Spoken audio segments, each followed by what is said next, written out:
Uwailu lamu-lamu bahwa uwailu doi-doi banatuta. Nanodanya tohai no tohaa, tobali abula dudu zalawa.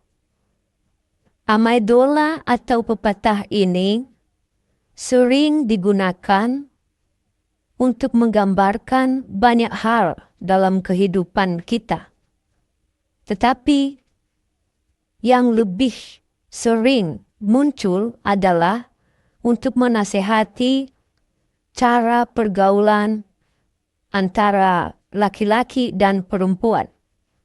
Sebelum laki-laki dan perempuan disatukan dalam suatu perkawinan yang sah, maka banyak hal yang dilarang.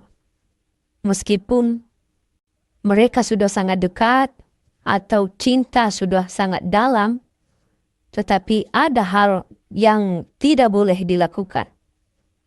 Nah, ketika hal itu dilakukan, maka dibawa kepada penatua adat untuk dibicarakan dan dibawa kepada kepala desa untuk dibicarakan juga.